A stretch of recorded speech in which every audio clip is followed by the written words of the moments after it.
Tak a teď už teda pojďme na program Culture Moves Europe. Jak už jsem řekl, je to program, který podporuje individuální mobilitu, to znamená mobilitu kulturních manažerů, pracovníků, tvůrců, umělců a tak dále.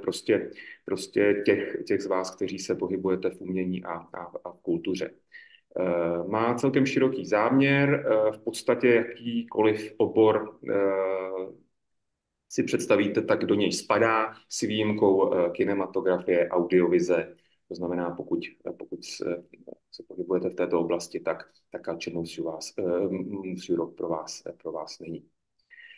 Důležité je uvést, že do programu spadají země, které se účastní Kreativní Evropy. Je to přibližně 40 zemí, to znamená země Evropské unie a další země, které do programu přistupují, to znamená země třeba i tak, řekněme, exotické jako Tunisko nebo na východě Gruzie.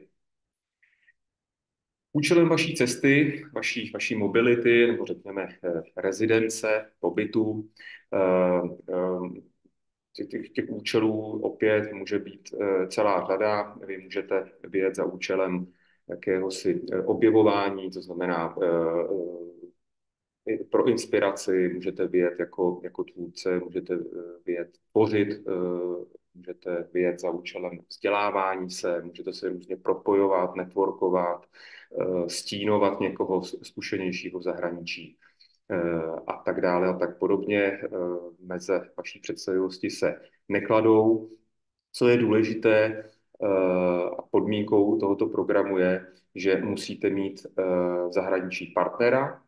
Tím partnerem by měla být nějaká zkušená, respektovaná, ať už organizace, anebo dokonce tím partnerem může být i jednotlivec. To znamená, můžete mít nějakého zkušeného partnera, respektovanou osobu v tom kterém oboru. V případě té žádosti potom si vybíráte ze dvou priorit, z těch, které jsem zmínil, a s těmi potom v té vaší žádosti pracujete. Na co tedy vlastně můžete tu podporu dostat? Je to především cestovné, potom dostáváte příspěvek, který tady na tom slajdu vidíte pod označením diety, ale je to fixní příspěvek ve výši 85 eur na den. Ten můžete vy potom následně použít v podstatě na cokoliv potřebujete v rámci vašeho pobytu od ubytování přes výdaje na stravu až po třeba výdaje za nějaký materiál v případě třeba, že jste výtvarník a tak podobně. Pokud cestujete takzvaně zeleně, to znamená například vlakem, ale i autem, nebo na kole, i takové byly případy, tak můžete dostat v případě, že cestujete do určité vzdálenosti. Ty vzdálenosti najdete potom ve výzvě podrobně rozepsané, tak můžete dostat příspěvek na zelenou dopravu. Můžete v případě, že jste handicapováni, můžete dostat příspěvek jakožto pro cestující nebo pro tvůrce a manažery se sníženými podmínkami a můžete dostat třeba příspěvek na děti. Ten se vztahuje vlastně na oba případy, to znamená i na ten případ, kdy byste eventuálně chtěli, aby vaše děti jeli s vámi, anebo zůstanou doma, tak i v tomto případě, že zůstanou doma, můžete ten příspěvek dostat. Délka pobytu pro jednotlivce je 67 dnů. V případě skupin 2 až 5 osob je ta doba zkrácená. Jedná se o 1 až 3 týdny. Důležité ještě k té podmínce jednoho partnera je skutečnost, že se musí jednat o jednu destinaci, to znamená, že vyjedete například do Berlína a měla by vlastně většina toho vašeho pobytu, na těch vašich aktivit se odehrávat skutečně na tom jednom místě. Pokud v té vaší žádosti, v vašem záměru si dobře zdůvodníte, proč Třeba potřebujete sem tam vyjet i někam jinam nebo spolupracovat s někým v rámci třeba tohoto případu Německa, tak samozřejmě je to možné, ale skutečně gro toho projektu a gro časově toho vašeho pobytu by měl proběhnout v té jedné konkrétní destinaci, jak jsem zmínil příkladově Berlín. Důležité je uvést, že mobilita musí být nepřerušovaná, to znamená, že vyjedete, strávíte pobyt v destinaci v tom kterém místě a zase přijedete nazpátek, nemůžete třeba odjet na týden, potom se na týden vrátit do Prahy nebo do České republiky a vyjet třeba na zbytek vaší rezidence. Tak to není možné. Důležité při plánování žádosti je mít na paměti jaksi tu administrativu, která je s vyhodnocováním žádostí spojená a myslet na to, že váš projekt byste si měli plánovat tak, aby začal nejméně 4 měsíce od konce měsíce, v němž tu vaši žádost podáte. Žádosti se mohou podávat průběžně, s tím, že finální uzávěrka je, jak vidíte i na tomto slajdu, i na těch ostatních, 30. dubna příštího roku. Žádosti jsou tedy vyhodnocovány na průběžné bázi, to znamená, že všechny podané žádosti na konci toho, kterého měsíce se seberou, vyhodnotí a následně výsledky jsou oznámeny žadatelům. Tady na tom slajdu vidíte tedy ještě podrobněji rozepsané ty sumy a potom vlastně výplatu jednotlivých těch částí grantu, tak jak jsou vypláceny během toho vašeho celého pobytu, respektive až po jeho schválení té závěrečné zprávy a tak dále. Velice stručně, jenom abyste měli představu, žádosti se hodnotí,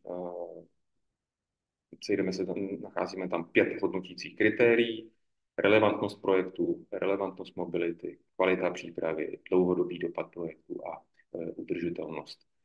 Aby vaše žádost nepropadla úplně sítem dolů, tak musíte v rámci hodnocení nazbírat minimálně 10 bodů. Já se nechci pouštět do hloubky a mluvit konkrétně o těch kritériích. Můžeme se o nich popovídat později, pokud nám vystačí čas. Já si myslím, že by měl, ale v tomto bodě jenom takto stručně. Jak se žádost podává? Žádost se podává elektronicky, v angličtině, v online prostředí Goethe institutu, neboť Goethe institut je ta organizace, která vysoutěžila velký grant Culture Moves Europe u Evropské komise a Goethe institut celý program Culture Moves Europe manažuje, administruje.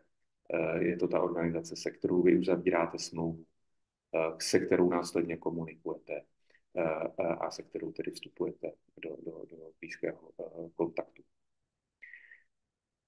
Vidíte přehled toho, co žádost má obsahovat, samozřejmě váš životopis, umělecké portfolio.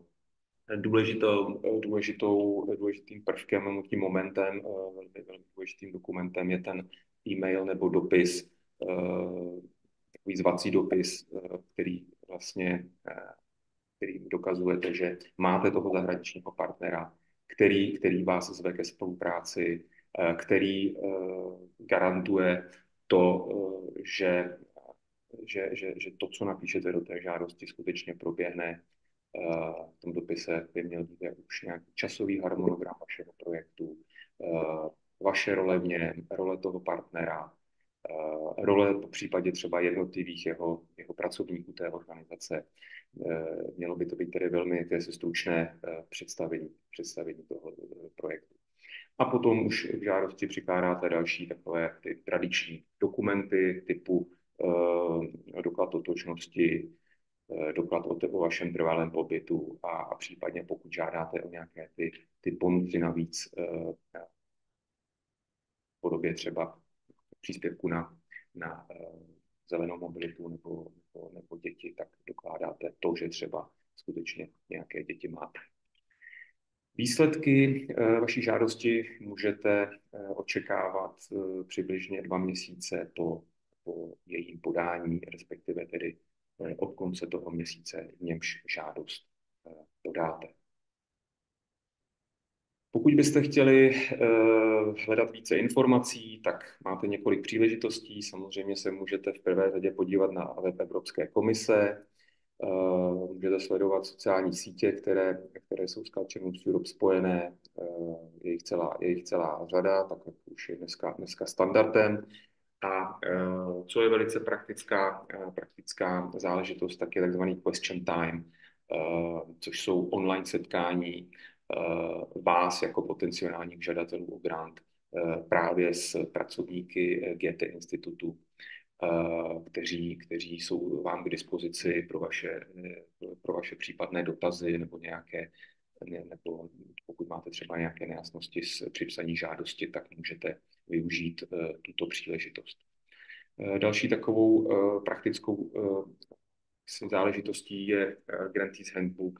Ten už se ale týká potom těch z vás, kteří grant dostanou. A můžete také GT Institut kontaktovat s vašimi dotazy prostřednictvím e-mailu a komunikovat tedy s jejich pracovníky přímo. A v neposlední řadě, jak už jsem zmínil na začátku, můžete kontaktovat nás, Českou kancelář Kreativní Evropy.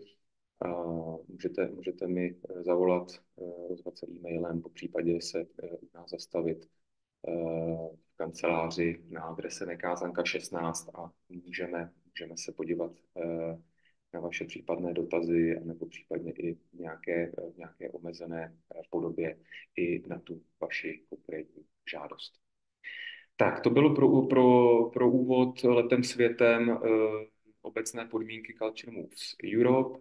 A pokud byste měli nějaké dotazy teď, tak pojďme se na ně podívat. Vidím, že v chatu něco je, tak poprosím Petru, jestli by je mohla přečíst, protože to jsou dotazy. Týkalo se to pouze toho, jestli bude záznam z webináře. Žádný další dotaz zatím nemáme.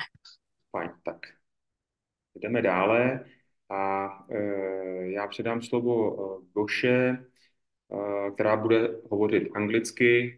Pokud byste měli nějaké dotazy a měli byste jazykové problémy, tak samozřejmě položte váš dotaz v češtině a my ho přetlumočíme do angličtiny a budeme komunikovat takto.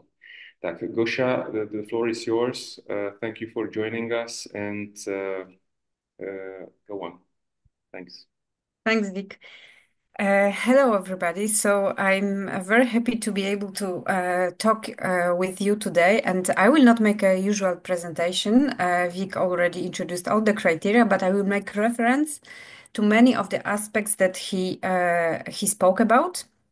First of all, I will tell you where to find information and how to use the information, even though Vic already started speaking about this point. Then I will tell you what I think is a good project. And then the last point, how to increase your chances to get selected. Because of course you may have a good project, but still not be selected. So starting with the simple thing, the call is your Bible. The call text is your Bible. Or you print it, or you read it online, and all answers will be there. So whatever question you may have, this is your guide.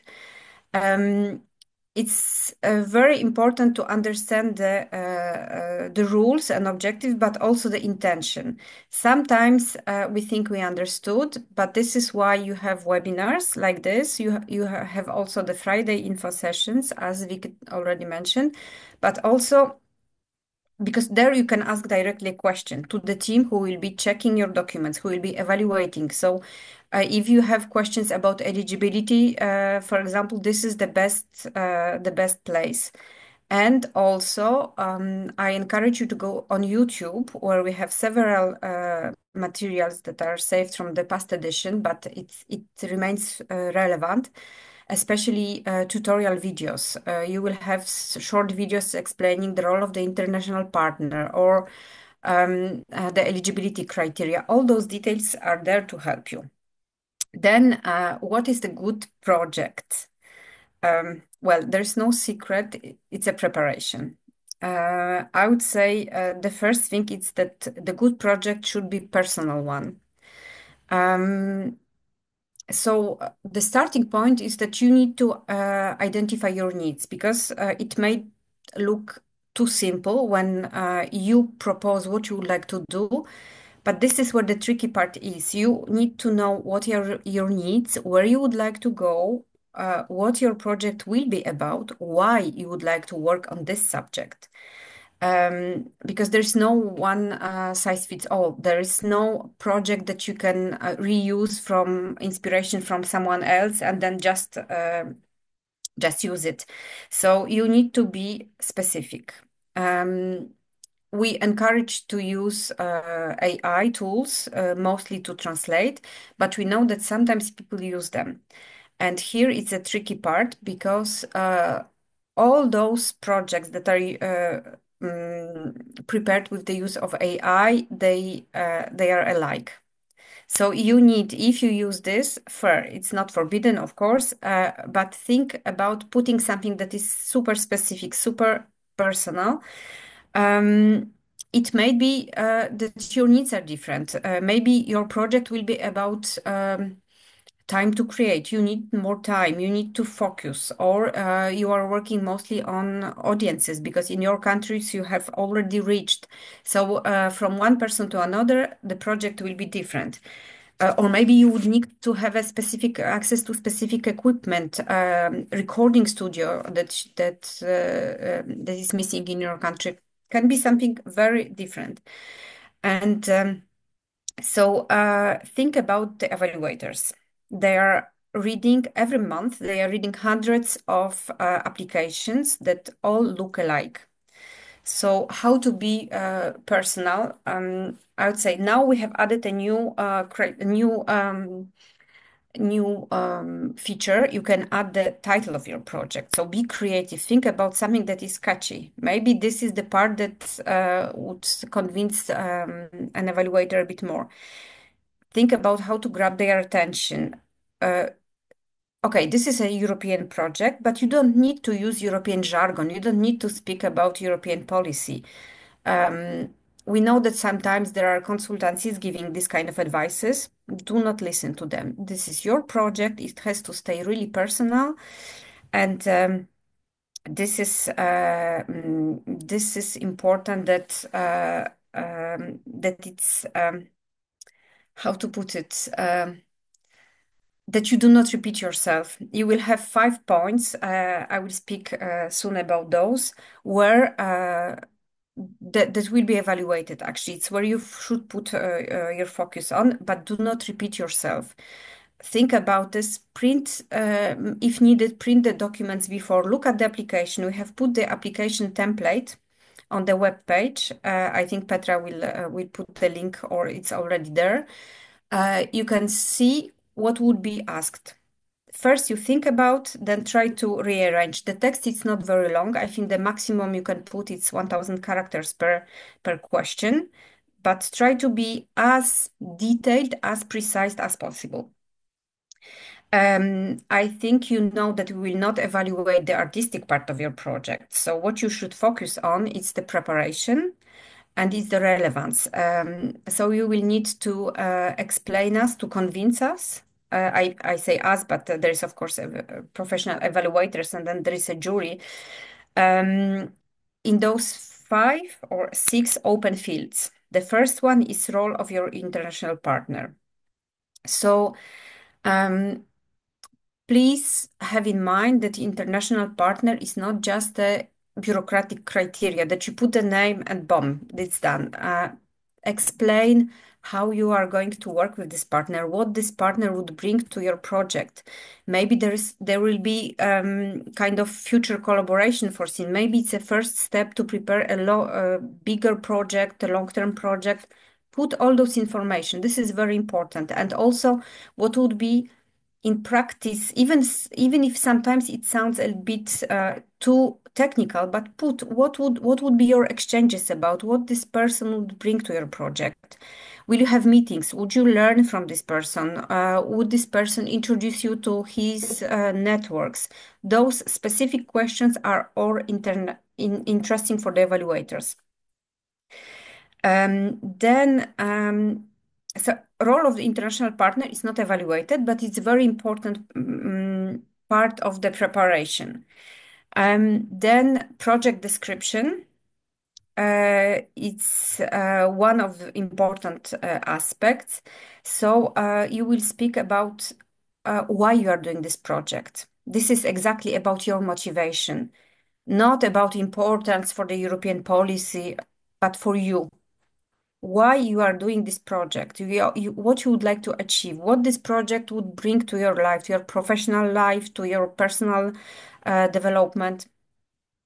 Then relevance of the mobility, and this is the part that is highly you can have up to 5 points out of 20. So this is one of the parts that you can take a lot. Explain us why you need to go, why you need to travel. Maybe some parts of this project could be done online. Maybe some exchanges you could maybe do via other means. So be specific again, why you go there. There is a library. You would like to sit in this library working on those archives. This is the only place when you can have access. There's this studio when there is a sound manager that is unique in the Creative Europe countries. I was about to say it in the EU, but it's much broader, as you know, that you would like to work with. Add as much details, as much elements as possible, because you have to think that the evaluators are not in your mind. Maybe there is something that's obvious for you, but sometimes we read your descriptions and they are not detailed enough. We don't know exactly why and what for. So try to add as many elements as possible. And then organization and preparation. This is another point that is evaluated up to 5 points.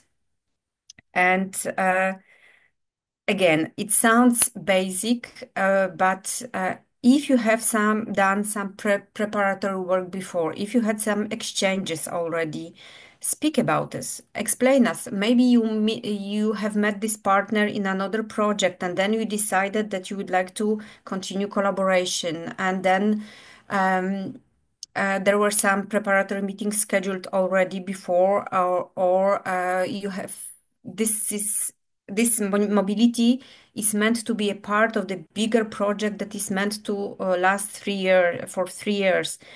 Put all those elements, explain what you have done. If there were some exchanges with local organizations, this can be also relevant. Then another point that is very important and often not taken seriously by the applicants is the expected longer term outcome. What is important about the mobility in Culture Moves Europe is that it brings something to your life, professional or private, of course.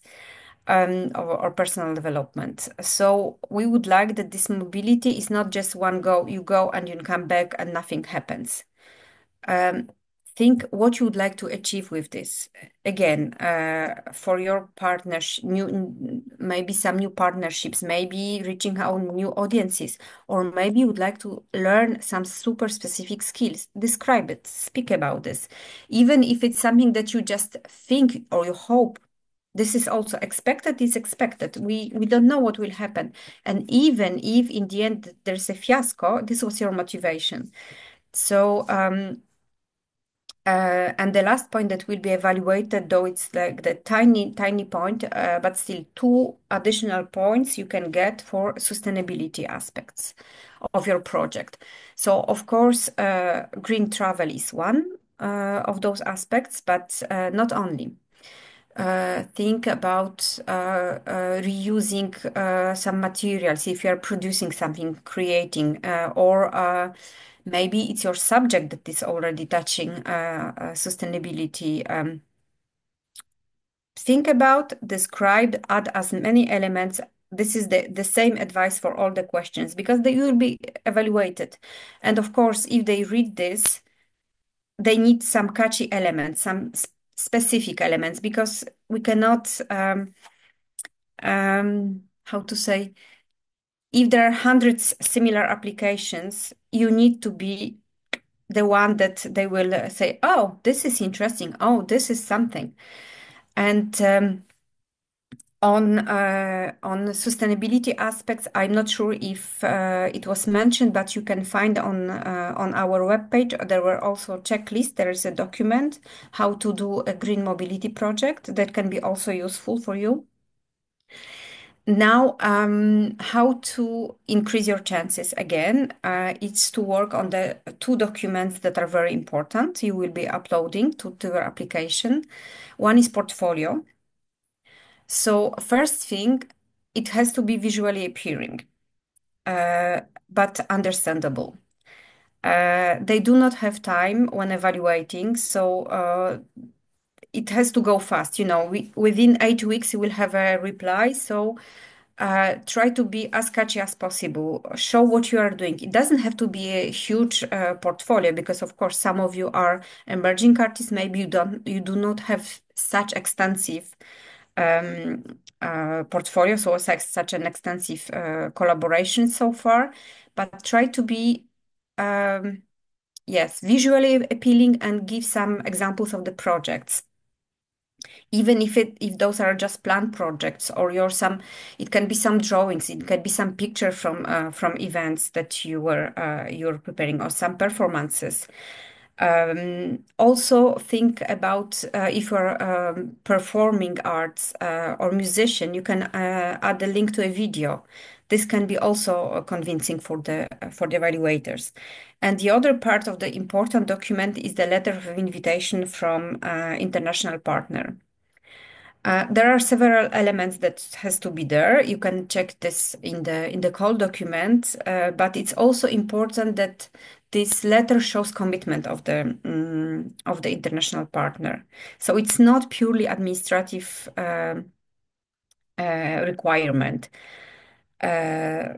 So I forgot one important point because I guess within there will be several applications that are coming from the groups. And this is something we often see, that since there is one person uploading application on behalf of the group, sometimes, too often, I would say, there's a tendency to speaking in one voice, just the perspective of the applicant is presented. While it's super important that you explain the role of every single person in the group to somehow valorize their participation, because the group, if you are up to 5, there is importance of every single person in this group. We've seen that in the application description, the names of people from the group are even not mentioned. Think about it. They have a role to play, and this should be crystal clear in the application. And also, it has to be mentioned in the invitation letter from the international partner, because if it's a group project, he's supposed to work with the whole group. Then, so this is how to prepare a good application. There are no secrets. It's just hard work. Even though the application itself is very simple, but it has to be really prepared because the competition is high. And now, how to increase your chances? So I will have 3 tips actually. First one would be apply early. Our calls are open for 6 to 7 months every year, and the first months are the easiest one to get a grant. This is a simply human nature. We all have this tendency to wait until the last moment, the last day, the last weeks, and then the statistics will play against you. I can tell you that I'm looking at my notes from the first edition. In the first deadline, the success rate was 60%. So more than half of the applicants, they got the grant. While if you wait until the last 2 months, let's say, it really decreases. In the first call, it was 15% of success rate, so it becomes highly competitive in the last moment. Do not wait. If your project is ready, try to mobilize yourself, apply. I would say until the first 3-4 months, it's still feasible. Then there is this trick that is fully transparent. You will find the information also in the call about the duration. So we always say choose your duration wisely. Sometimes you have a tendency to ask for a maximum duration, and it's not a good strategy. So first thing, once you have your project, the idea of your project in mind, think, okay, I would need 60 days to put this project in place. Is it really 60 days? Maybe it's less. If it's 60, then you apply for 60. It's the longest, but we have quota. In the call document, you will sign the exact numbers. So because of the budgetary constraints, we can finance up to 68% of the short duration projects, then 20% of the medium duration projects, and 12% of long term. So if you still have your long-term duration, it's 12%. Then the competition may be higher. And think, long duration is just an example. It works for all the categories. Long duration is 40, 60 days. If you thought maybe it's 40 days that I need, but if you decrease your projects to 39, you automatically fall into other category when your chances increase. So this is where we are saying, think about your duration. If you need 24 days, but in the end, 21 can do the job, then you increase really your chances very high, because then in the short-term duration, 68% of the project will be short. So think about this. This is fully transparent. Check this element in the call and just make your simulation. Calculate wisely based on your estimation. Then, if you were not successful in the first, because of course some of you will not be successful, then if your project can be implemented in any other moment, of course you are more than welcome to reapply next year. If you got rejected in April or in March, autumn, so directly after the summer, there will be another call. You may reapply, and from the experience, we see that our reapplicants, well, between the successful applicants, reapplicants are many. I think it was around 15%. So many of you who are coming back with a project are coming with a project that is evaluated with much higher score than in the first time application. And you can do two things. First thing, if you got rejected, sometimes it's not because your project was not good. It's just because the others were better. But your project is already high quality. And it's difficult to evaluate because it depends really on who your competitors are. But you can always improve your application. You can add more elements. You can describe better maybe some elements. And we always encourage the applicants to share your project with someone who will read and give you critical feedback. Ask questions, because those who will read, they do not your project. They do not know all the elements. They do not know where it comes from. So it's good to make it read by someone who do not know your project. So one thing is you can improve your application, and the second, you will have more time also to work on the elements, on the preparation of your project. Maybe you will get a little bit more mature, and then you will, because you had more time to think about, you will be able to develop it better. So the project itself will be also more successful for you. from the feedback from the successful this time grantees, we've learned that many of them, they said, if I had more time, I would better prepare collaboration with my international partner. I would schedule more exchanges to make it really meaningful so that this mobility becomes an exchange, not only working alone and from time to time meeting my partner.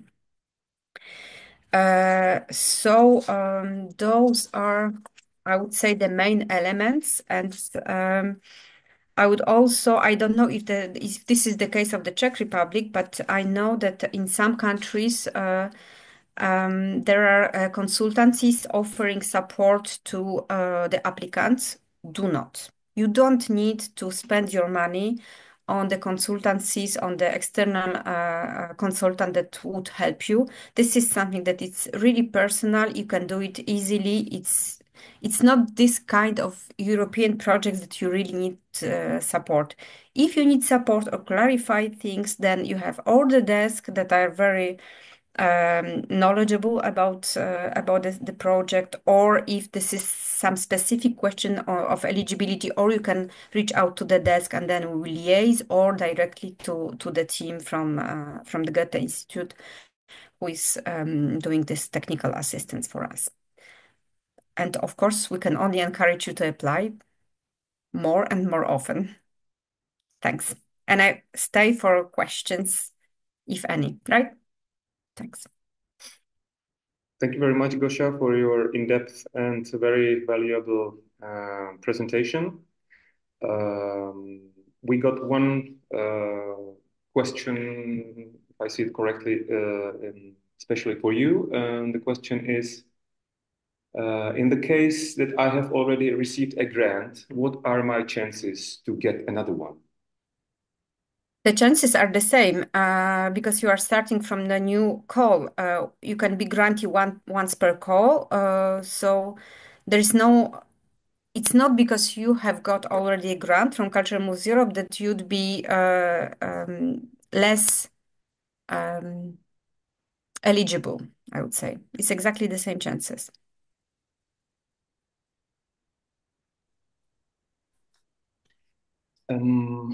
Maybe Thank you very much. And I think that's it for you, because the other questions I see in the chat are questions that I can easily answer.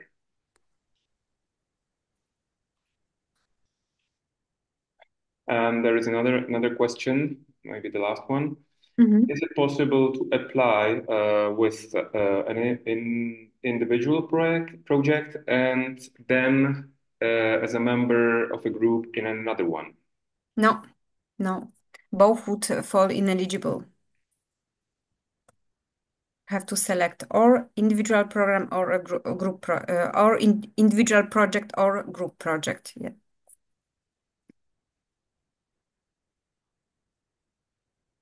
Sorry, is it possible that if you, let's say, submit in next month with one project and it gets rejected, is there a chance that I can apply with another project in this season too, or no? No. Okay, thank you. Then your application will be rejected at the eligibility check already. Okay, thanks. But you can reapply as from next autumn. And if I understand it correctly, the international partner, you have to really agree with them beforehand, right? Yes, absolutely. This is this important part of the preparation well in advance. Yeah. Yes. And I saw that you mentioned some videos from past editions that are still relevant. Where can I find them? On YouTube, you go on Culture Moves Europe YouTube or social media. We have Linktree, and then you will find all the links. Yes, thank you very much.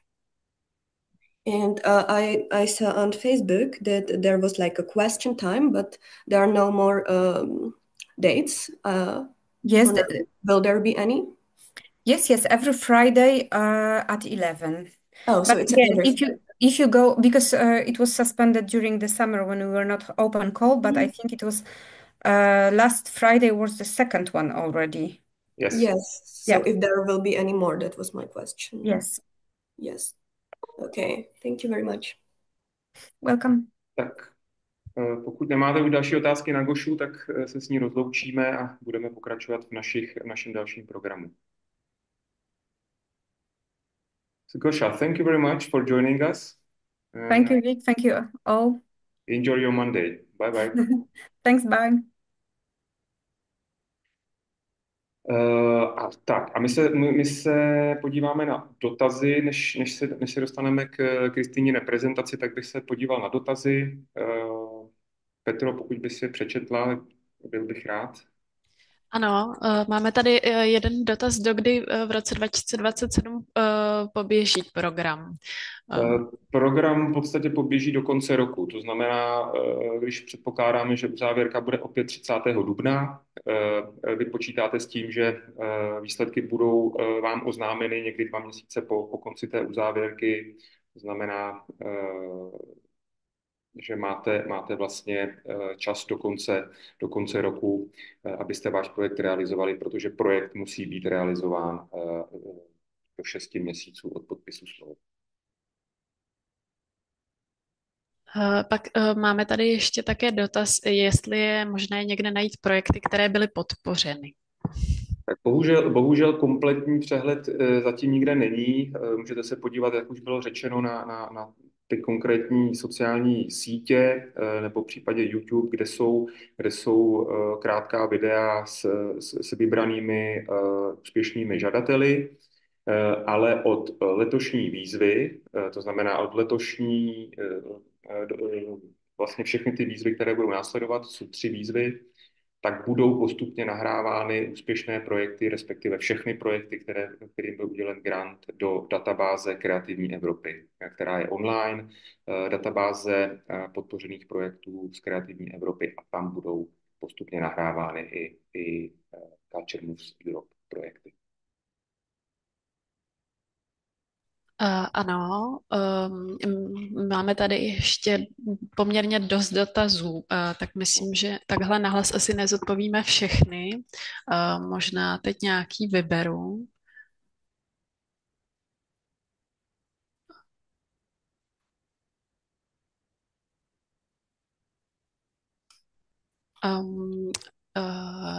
Je tady například dotaz, jestli je možnost, aby byla mobilita vzájemná, tedy že nejdříve se vycestuje do jiné země a potom z té druhé země se zase partner vrací sem, tak...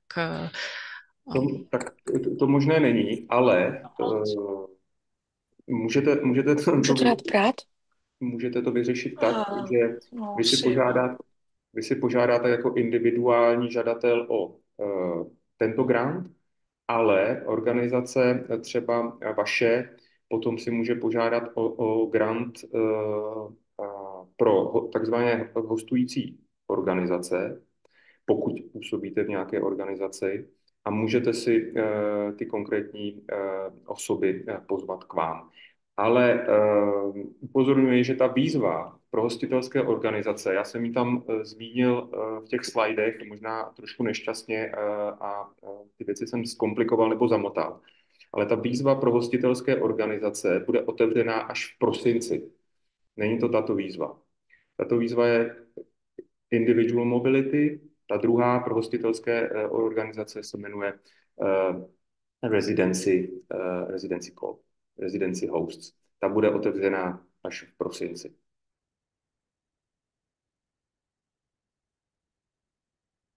Je tady poté dotaz, pokud se hlásím s projektem přípravy divadelní inscenace a podmínka je, že projekt má být ukončen do 6 měsíců, znamená to, že premiéra musí být do 6 měsíců od výjezdu. Tak možná, jestli to můžeme...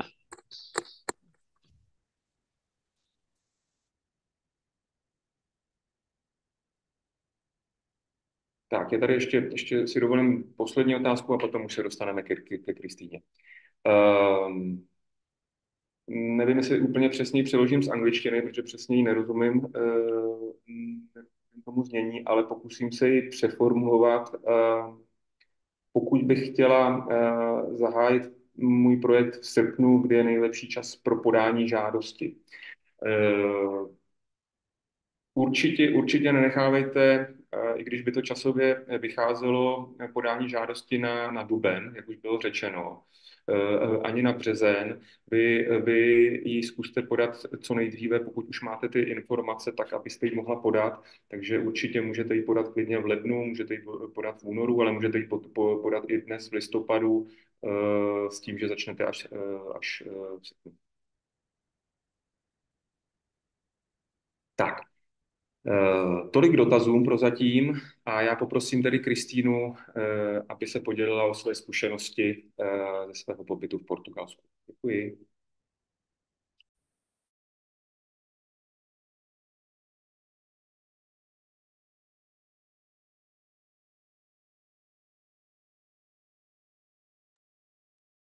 Pardon, trošku mi to trvalo, než jsem zjistila, jak si zapnout mikrofon. Dobrý den všem. Já bych chtěla na úvod říci, že ta žádost je není snadná, ale zároveň to není nic tak strašného. Myslím si, že existují granty, které jsou velmi obsáhlé a toto není ten případ. Možná se třeba budu někdy opakovat s tím, co říkala Goša. Možná to není úplně špatné to i zopakovat v češtině, ale vlastně to, co asi je teda důležité říct, je to si to dobře naplánovat. A už tady bylo zopakováno, čím dříve podat, tím asi větší šance. Nicméně já jsem to samozřejmě nezvládla, podala jsem to jako na tu poslední chvíli a přesto jsem tedy, mi to vyšlo. A každopádně, ale to plánování určitě dopředu je důležité a je třeba, myslím, že docela dobré se zkusit podívat na ten formulář, jak vypadá, co přesně vlastně po vás chtějí a nějak se přesně nad tím začít co nejdřív zamýšlet. Udělat si představu, co přesně od té cesty očekáváte, ujasnit si právě ty cíle vaší cesty, které musíte vybrat 2, takže buď je to nějaké vytvoření uměleckého díla a podobně, nebudu tohle to už asi opakovat nebudu.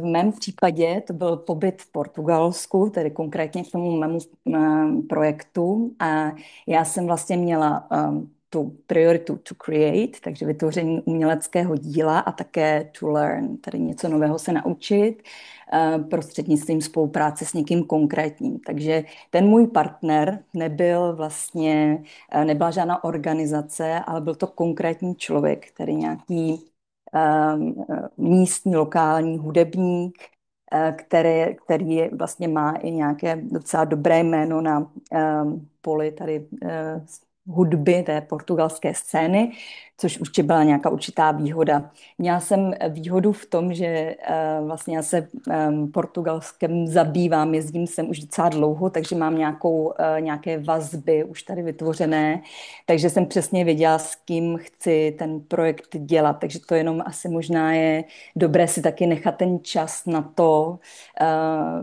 popřemýšlet, s kým ten projekt chcete dělat, nebo kdo má být ta organizace a to může vlastně také chvíli trvat, než se k tomu třeba člověku dostanete. Takže to pro mě bylo možná jednodušší, že vlastně jsem měla už jako úplně konkrétní představu, s kým, kdo má být ten partner a navíc mě s ním pojí nějaká vazba i přátelská, takže jsem věděla, že toto vyjde, ale s čím jsem trochu nepočítala, bylo to, že já vlastně jsem s ním, to byl skladatel a pianista, jsem s ním řešila potenciál estetické otázky tradiční portugalské hudby, byly to takové hodiny víceméně kompozice a nepočítala jsem s tím, že potřebuju prostor, kde bych zkoušela, kde bych vlastně tedy komponovala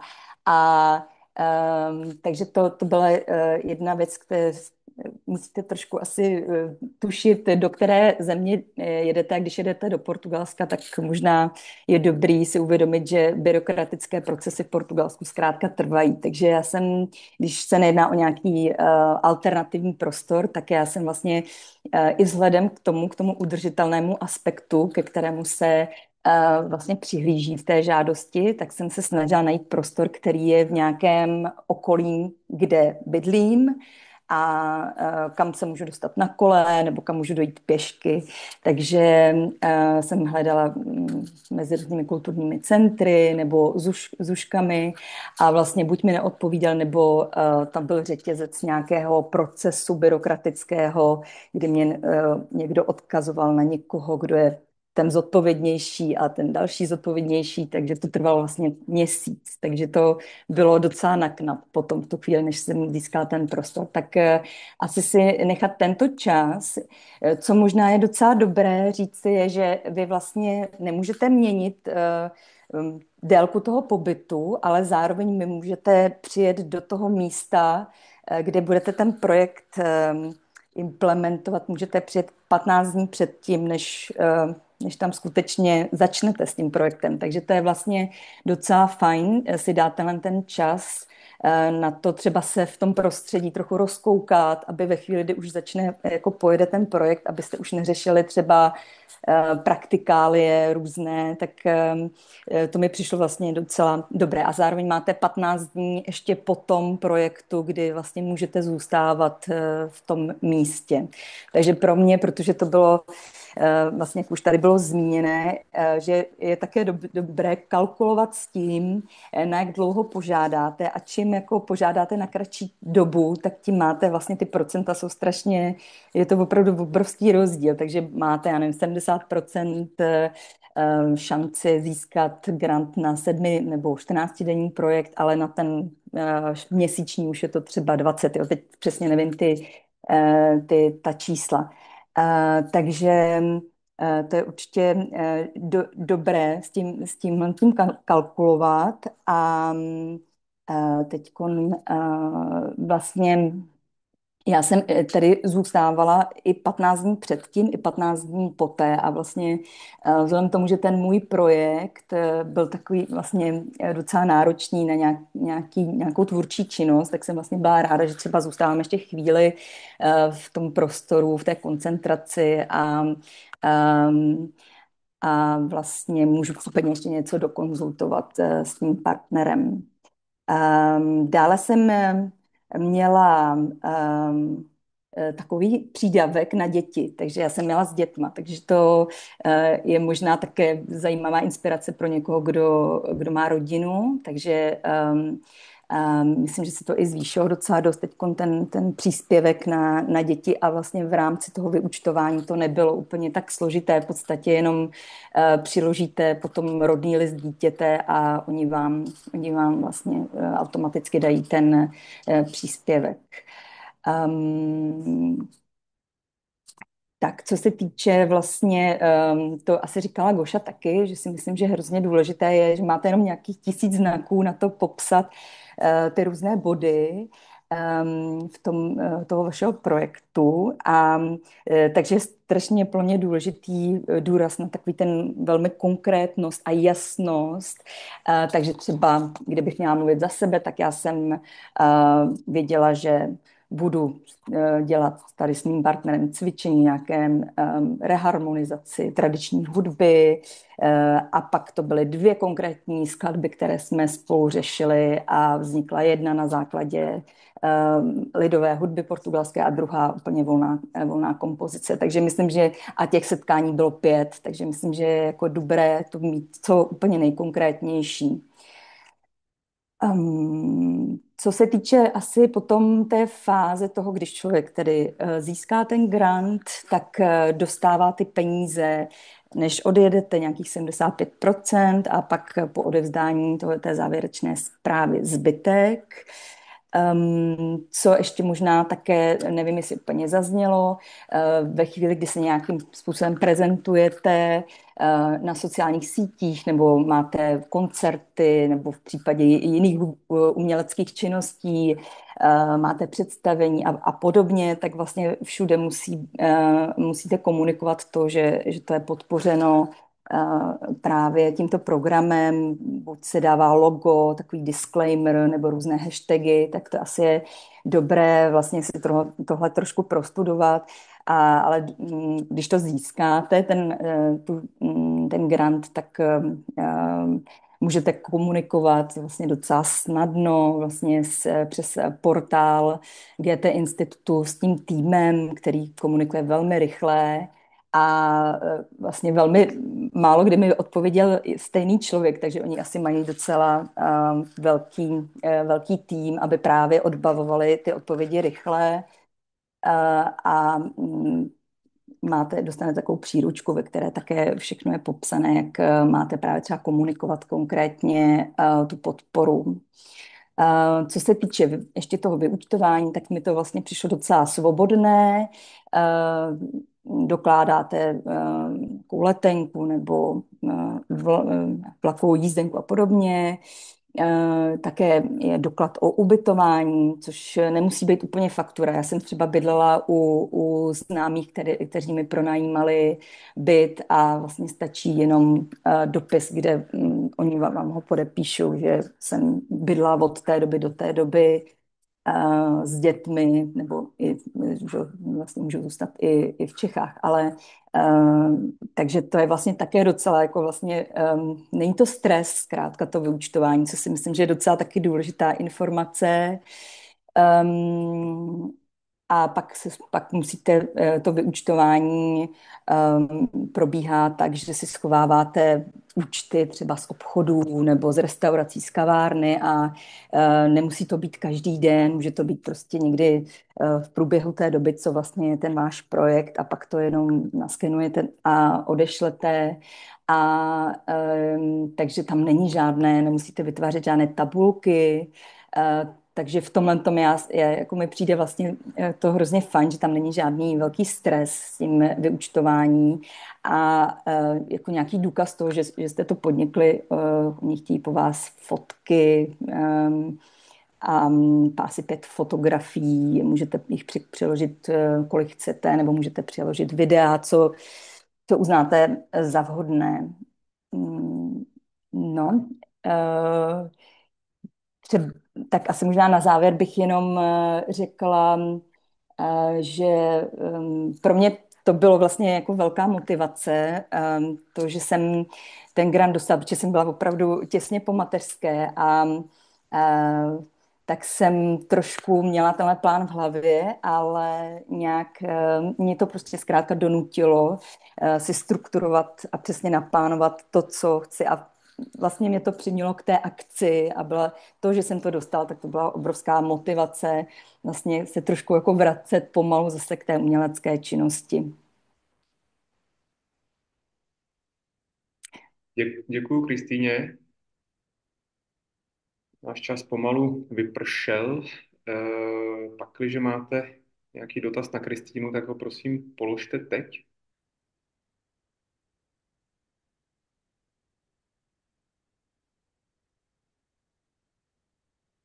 Vypadá to, že nemáte. Já jsem se některé ty dotazy, které jste položili, pokusil odpovědět v chatu. Spoustu z vás jsem stihl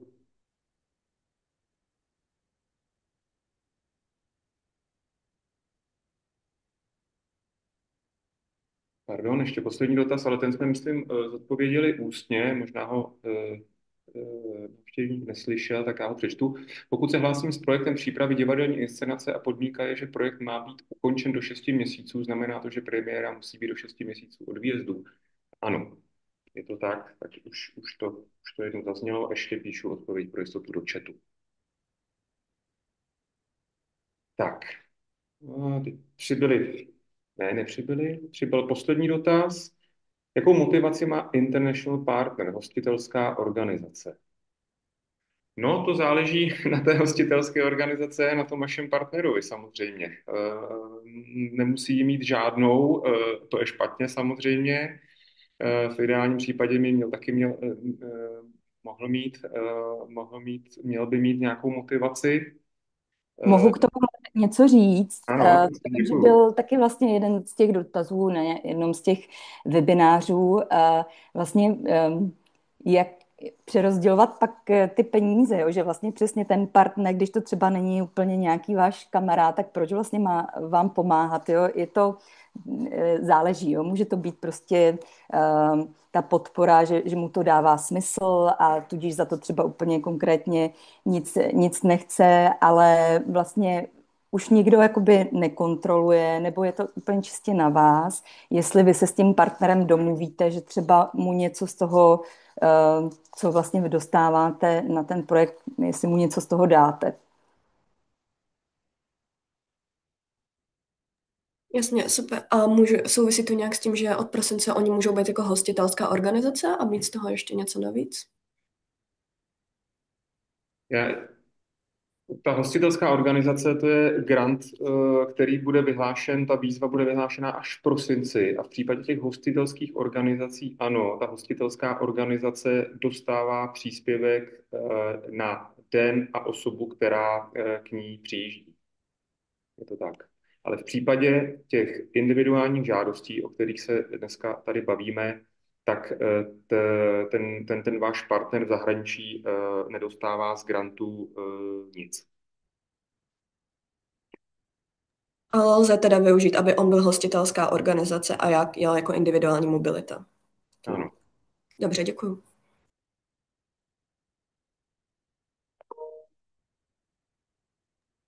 Dobrý den, a můžu se teda zeptat, jenom protože vlastně jsme tu odpověď úplně nedostali, protože u kolegyně, která představovala svůj projekt, tak to byl individuální umělec, ale v případě, že opravdu chceme hostitelskou nebo tu partnerskou organizaci jako instituci nějakou, tak jak je třeba možný motivovat ty organizace, aby do toho šly, protože přesně už narážíme při nějaké komunikaci na to, že vlastně ta jejich motivace že vlastně co oni z toho budou mít, protože prostě peníze dostat nemají. Je to individuální mobilita, takže tam nemá být motivace penězi. Tak jak je třeba přesvědčit, jestli máte nějaké tipy? Děkuju.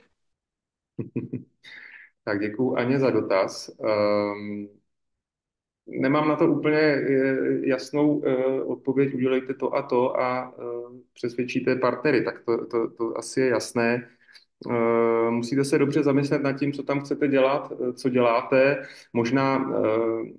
Možná nejenom v rámci toho konkrétního projektu, se kterým tam chcete přijet, ale třeba ty vaše zkušenosti a dovednosti, které máte v jiných oborech nebo v jiných projektech, tak můžou být pro tu danou organizaci nějakým způsobem zajímavé. Ale samozřejmě můžete také narazit na organizaci, která prostě ví strašně moc chcete a potřebujete pro váš projekt, ale oni prostě zájem o vás nemají z nějakých důvodů. Nemají na to třeba nějakou jaksi personální kapacitu, aby se tam někdo o vás staral a tak dále a tak podobně. Takže může nastat situace, že je prostě nepřesvědčíte. Mohla by být třeba motivace to, já nevím, třeba jim zkusit nabídnout nějaký reciproční kontakt, třeba naopak v Čechách, nebo to už není úplně jako správný bod do této debaty, to už zase... Já myslím, že to je správný bod. Zkoušejte cokoliv. Dělejte příkusy, pokud uznáte za vhodné, abyste tu druhou stranu přesvědčili. Pokud je to opravdu organizace, která třeba v dané lokalitě, kam vy potřebujete jet, chcete jet a jiná organizace tam není, tak samozřejmě nějakým způsobem takhle s ní musíte pracovat. Ale jinak bych samozřejmě doporučoval, abyste si našli partnera aktivního a který je otevřený a který s vámi spolupracovat chce. Není úplně dobré mít, a to se bavíme o Culture Moves, ale i o jakýmkoliv jiném projektu, není dobré mít partnera, kterého musíte k něčemu přesvědčovat a vlastně jako do něčeho pořád ho strkat a dokopávat. Může to potom mít špatné následky. Takže primární rada je určitě najděte si partnera, který s vámi spolupracovat chce. Já se omlouvám, pokud máte ještě nějaké další dotazy, prosím, ozvěte se mi. Myslím si asi, pardon, teďka budu mluvit za Kristýnu, ale i Kristýna je asi ochotná být k dispozici, pokud by někdo ještě se chtěl na něco zeptat po webináři. Pište, volejte, navštivte nás ale pro teď už se rozloučíme, protože jsme skoro o 10 minut přetáhli. Já ještě jenom doplním, že se pokusíme ty dotazy zodpovědět také formou vlastně textu v informacích o výzvě na našem webu. Uděláme tam nějaké shrnutí, jakoby řekněme takové Q&A, takže můžete se vlastně i, tak jako jste se přihlásili na našem webu na webinář, tak se tam prokliknout do výzvy a pokusíme se tam ty informace ještě shrnout, odpovědět ty vaše dotazy co nejlépe. Děkuju ještě jednou Kristýně, děkuju Petře, děkuju vám, že jste si našli čas a že jste nám ho věnovali a opakuju po třetí, jsme tady k dispozici pro vaše nějaké dotazy v budoucnosti týkající se třeba žádostí. Držím vám palce a určitě se nebojte zkusit o grant požádat. Mějte se pěkně, hezký den.